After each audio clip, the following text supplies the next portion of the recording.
Welcome to Ocean Discovery Institute's Mentorship Training. We'll begin with a quick background to ocean discovery and why mentorship is so important to our work. Then, you'll hear from some of the nation's leading experts on science and mentoring. We hope you enjoy and feel empowered to take on your role as a mentor. We conceptualize our model as a sustainable ecosystem. We help curious young seedlings full of potential grow into tall trees who become science and conservation leaders. These leaders may become people like you, or biotech engineers, or they may become an elected official or run a business. To support the growth of these trees, we need three things. 1. Soil, our community. The families, the schools, our scientists make up the rich soil that nourishes these young people. 2. Sun.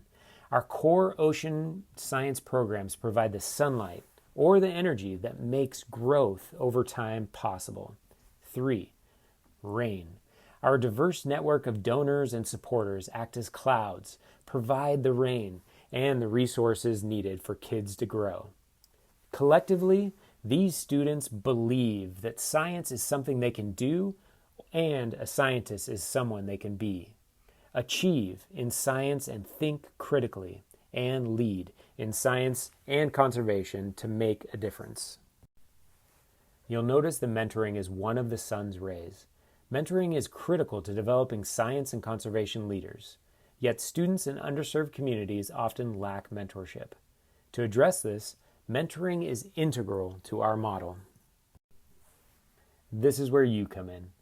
We need mentors who will engage with our students and inspire and empower them to pursue their chosen career pathway with confidence. There are many types of mentors and mentoring roles within Ocean Discovery Institute. Mentors may be peers, older students, scientists, or professionals wanting to positively impact others. Mentoring roles may take place through single-day experiences, several-month projects, or as a relationship that lasts throughout one's life. Collectively, these mentoring experiences shape the future of Ocean Discovery Institute students. You're now going to hear from our partners at CIMMER, the Center for the Improvement of Mentored Experiences in Research, based at the University of Wisconsin. CIMMER is the nation's leader in science mentorship, and we first connected with them at the alumni meeting for presidential mentoring awardees. Hello, I'm Dr. Christine Fund, and I'm the director of the Center for the Improvement of Mentored Experiences in Research at the University of Wisconsin-Madison. Thank you for taking time today to prepare for your engagement with the Ocean Discovery Institute students. The goal of this presentation is to provide you with an orientation to the important work you'll be doing as an Ocean Discovery Institute mentor. Whether this is your first time serving as a mentor or you have years of experience in a mentorship role, we hope this presentation will provide you with a framework for mentorship, a reminder of the important opportunities mentoring can provide for both you and the students with whom you will engage, and some of the tools to help you optimize your interactions. This introduction to mentoring students is made possible by a partnership between the Ocean Discovery Institute of San Diego and our Center for the Improvement of Mentored Experiences in Research, or CIMMER. We hope you enjoy. My name is Leonelle Adams, one of the staff at CIMMER, and I will be leading you through this next section. CIMMER's mission is to improve the research mentoring relationships for mentees and mentors at all career stages through the development, implementation, and study of evidence-based and culturally responsive interventions. Researchers affiliated with CIMMER and other national efforts are deeply invested in better understanding what factors impact mentoring relationships. In other words, what makes a mentored experience effective, and what factors work best for whom? Research has shown that mentorship matters. Quality mentorship has been linked to enhanced science identity, an increased sense of belonging, and a heightened sense of self-efficacy. Specifically, a mentored research experience has been associated with increasing students' research and career self-efficacy, meaning the confidence they have to conduct research and in their ability to pursue a career in science. Mentorship has also been linked to persistence in science, to research productivity for later stage investigators, and to overall career satisfaction in many fields. Finally, mentorship has been shown to increase the recruitment of students from groups traditionally underrepresented in science. You can find references to all of these bullet points at the end of this presentation. Mentoring is a word that is used to describe many different types of relationships. One useful definition is this: mentoring is a collaborative learning relationship that proceeds through purposeful stages over time and has the primary goal of helping mentees acquire the essential competencies needed for success in their chosen career or career pathway. Here are some important points to pay attention to regarding this definition. Mentoring is collaborative, meaning that both the mentor and the mentee are engaged and contributing to the relationship. Also, the relationship can move through different stages over time, even if that time is short. And finally, the goal of the relationship is to help the mentee advance along their chosen path.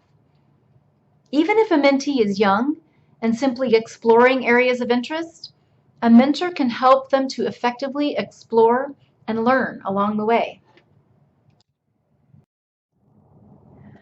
For the purposes of Ocean Discovery Institute, we have tweaked the definition slightly. We define mentoring as a collaborative learning relationship that proceeds, but may do so over a defined time period. The relationship may be very short or may extend across months or even years. The goal of the relationship is to help mentees gain confidence, knowledge, and skills, and in longer interactions achieve competency in areas that are needed to better understand how to be a scientist.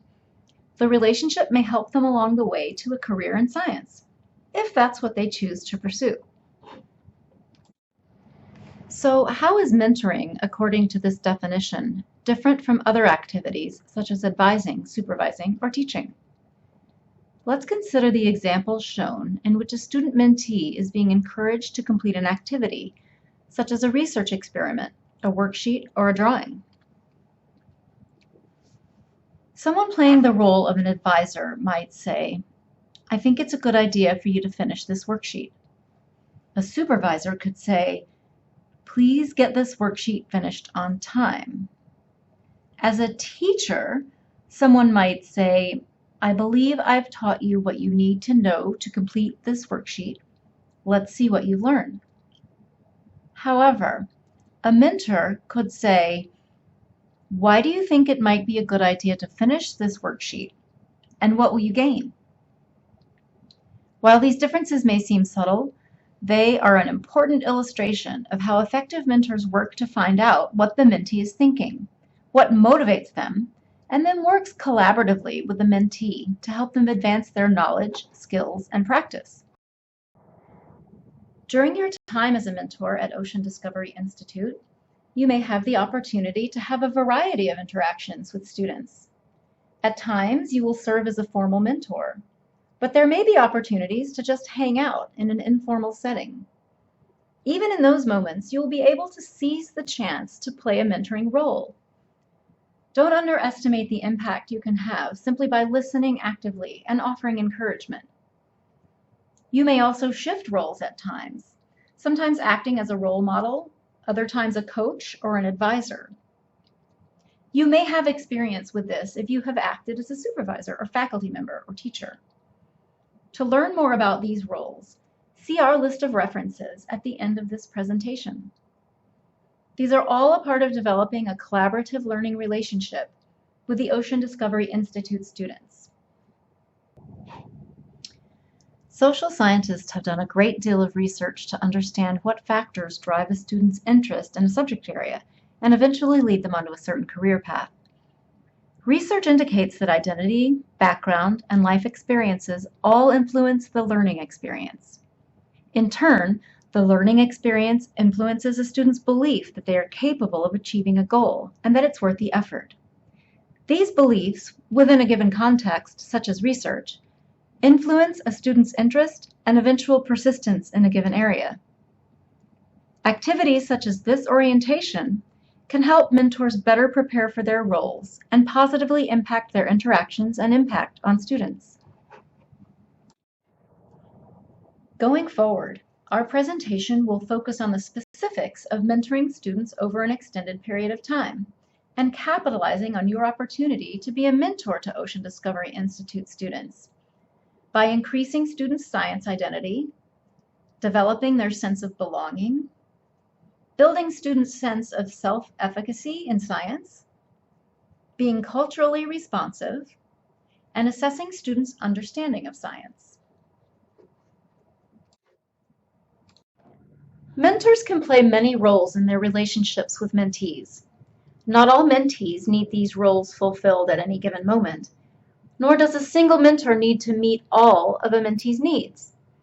With that information, the table shown here provides a framework for attributes in 5 domains, which are believed to contribute to effective mentoring relationships: research skills, interpersonal skills, psychosocial skills, diversity and culturally focused skills, as well as sponsorship skills.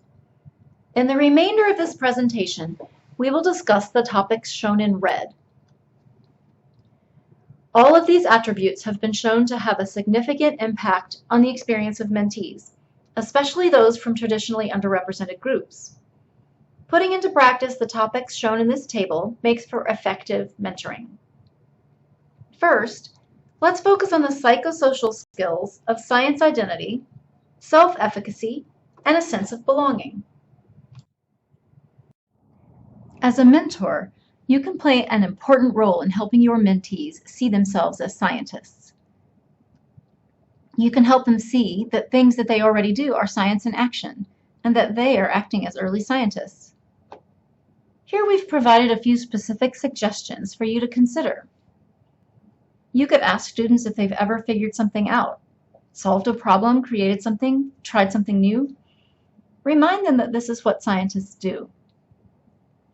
You might share with students a story about how you first discovered you were interested in science and how you pursued that interest. Perhaps you'd like to share with students examples or stories about others like them who are doing science. Other students their age from similar backgrounds, other students who perhaps doubted they could do it but overcame that doubt. And finally, you might ask students to draw a picture of a scientist and then discuss what they drew. Ask if anyone drew themselves, and then discuss why or why not. Another important attribute of effective mentoring relationships is fostering a sense of belonging. Research shows that many students choose not to pursue a career in research because they don't feel they fit or belong in the science community. This is especially true for students who may not see others who look like them or who come from similar backgrounds in the science community. Moreover, students who like science may feel they don't fit in with other kids like them at school.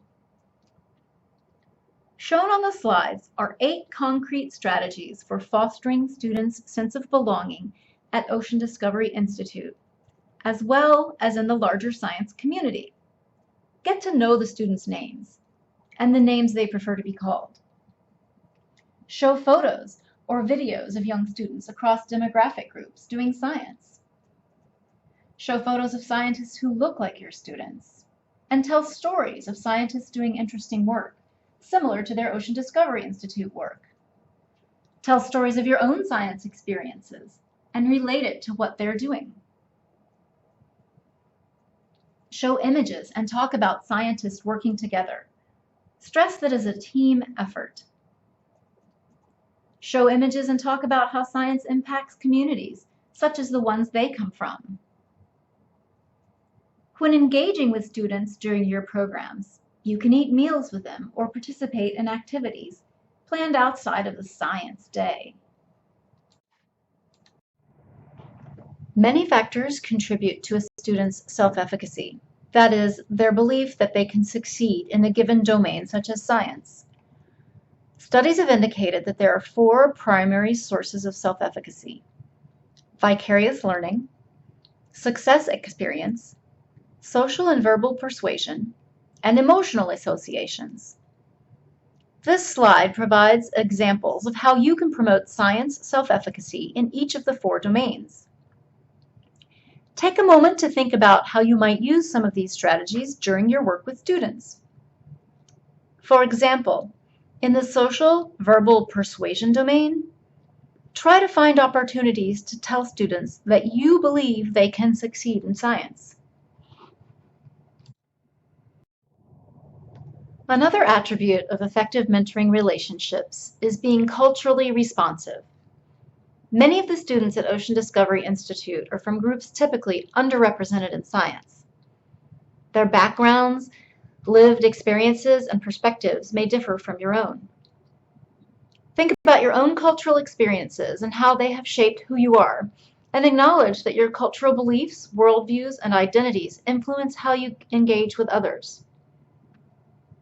Here are a few starting points to become a more culturally responsive mentor. Understand that you will not know everything about the Ocean Discovery Institute students with whom you engage. Be open and curious. Recognize that your lived experiences may differ from the Ocean Discovery Institute students. It is helpful to be cognizant of ways to be affirming of students' unique experiences, and not to prematurely assimilate your own experience into their experience. Validate the experiences of the students. When a trainee might report an incidence of bias or prejudice or discrimination, avoid minimizing that experience by looking for alternate explanations. For example, don't say, "Could it be that he meant something else by that?" Or, "Maybe she was angry about something else when she said that." Seek to understand that experience instead of challenge it. Be mindful of your unconscious reactions and the subtle ways that your privilege, power, and biases might operate. Increase your risk-taking, expand your comfort zone, and be willing to be vulnerable. Talk about your own experiences. You could share something personal and cultural about yourself, and perhaps even volunteer to speak about this first. These tips should help you think about being a more culturally responsive mentor. As an Ocean Discovery Institute mentor, you will have the opportunity to interact with students across a range of ages and experiences. This can make it challenging to convey ideas at a level that they will understand. We have lots of information to share, information that we're excited about, and it can be tempting to try to share it all. But more important than what we want to share is that it can be understood by the students. Our primary goal is to advance student learning, so it is critical that you assess their level of understanding and adjust your explanations, examples, and activities accordingly. One point to remember is that some of us may be experts in our fields, and as experts, we often have an expert blind spot. What this means is that we have a framework for knowledge in our area of expertise. We are able to integrate new knowledge quickly and easily into this framework. Young students who do not have our depth of knowledge and experience do not have this framework. Thus, their brains are trying to hook new knowledge onto a framework that doesn't exist, or onto a framework that is likely very different from yours. This takes more time and effort. A couple of suggestions are to ask students a few questions to get oriented to their level of understanding. For instance, how many of you have ever heard of the topic I'm going to talk about? What do you know? What have you heard? When you heard I was going to talk about this, what did it make you think of? You might ask the students to come up with analogies for what you've been telling them. Remember the 10 and 2 rule. Remember that you likely have an expert blind spot. We have a few additional suggestions for specific situations you might encounter with a K-12 student during your day at Ocean Discovery Institute. If a student gives a wrong answer to a question, Don't say, no, that's wrong. This might actually discourage them from speaking up again. Instead, you could offer encouragement and say something like, well, that's a really good thought. And actually, also remember that virtually all Ocean Discovery Institute students are English language learners. Consider your word choices carefully and perhaps show more visuals to describe your topics. You can increase the engagement of younger students specifically by walking around as you talk. Consider repeating key phrases and ask lots of questions so they're actively participating. Also, younger students often have really interesting questions, but they don't know how to phrase them the first time. So listen to their questions. Let them finish the whole thought without interrupting. And if you don't understand, you could say something like, could you say that one more time? Or, that's really interesting. Would you explain it for me a little more? Effective communication is critical to your interactions with students at the Ocean Discovery Institute. One of the most impactful things you can do while on site is to actively listen to the students when they engage with you. Here are just a few reminders about active listening to consider. Pay attention to your own body language. Try to have an open and relaxed posture, and establish good eye contact, depending, of course, on the culture of the student.